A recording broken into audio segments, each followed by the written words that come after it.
Tout le monde. Donc, une petite aparté, petite vidéo pour continuer dans la tradition des premiers que j'ai mis en ligne il y a quelques jours, sur particulièrement la légende de Noé.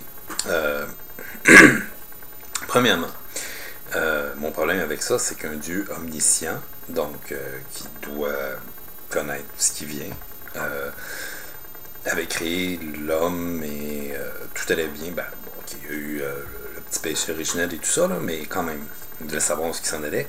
Mais non, finalement, il était très déçu du résultat, puis il a décidé d'anéantir l'humanité et une grande partie de la faune animale. Et puis finalement, il s'est ravisé, et puis il a dit ah bon, on va donner une chance à l'humanité à travers Noé, qui lui est un homme bon. Alors donc, Noé, qui avait eu des fils à l'âge quand même avancé de 500 ans, et qui était quand même très fringant pour son âge, a reçu la commande de Dieu de bâtir un grand bateau, l'arche, et d'y faire monter donc les couples d'animaux et tout ça. Et bon, vous connaissez la suite, 40 jours et 40 nuits de déluge, plus de terre à l'horizon. Ils sont sur l'eau pendant très longtemps, plusieurs mois, faudrait que je relise exactement, mais pas loin d'un an, je crois. Et puis, donc finalement, ils trouvent la terre ferme, une colombe qui leur amène une branche d'olivier, qui reste un symbole fort de l'église, je crois bien.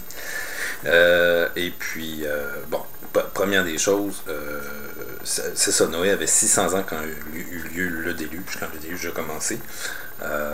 Quand le déluge s'est terminé, une des premières choses qu'il a faites, il a construit un hôtel, dès qu'il y a eu la terre ferme, là, il a construit un hôtel et il a fait des sacrifices. Donc, pour ceux qui se demandent en passant, ben, ça n'a pas d'allure. On entend souvent dans la légende de Noé que c'est un couple de chaque animal, mais c'est pas ça.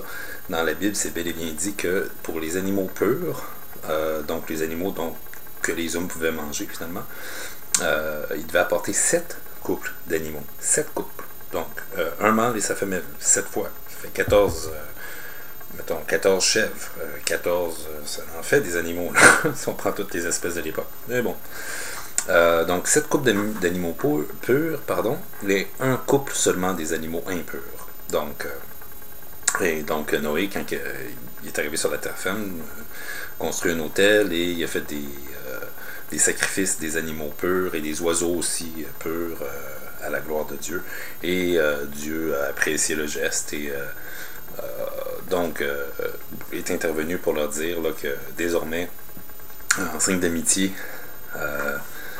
on allait reconnaître son entente là, avec les hommes, comme quoi qu'il allait plus refaire ça, que c'était fini, qu'il allait plus se fâcher comme ça, puis tout a recommencé.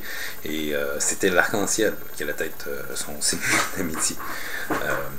Donc voilà, quand on voit un arc-en-ciel dans le ciel, on peut se sentir réconforté en sachant que c'est Dieu qui nous dit qu'il n'y aura plus de déluge. Et puis bien sûr, je l'ai peut-être mentionné dans une vidéo quand je parlais de la longévité, mais Noé est mort donc de sa belle mort à 950 ans. Donc, il a eu le temps de faire plusieurs autres enfants, puis ses fils et tout ça ont repeuplé la terre, puis heureusement, tout s'est bien déroulé, et la preuve est qu'on est ici aujourd'hui, tous des descendants de Noé selon la Bible. Alors voilà, si vous avez remarqué un petit peu de sarcasme à travers tout ça, ben, désolé, c'est que j'y crois pas tout à fait. Sur ce, un prochain vidéo que je prépare dans quelques minutes, et puis on se revoit bientôt. Au revoir.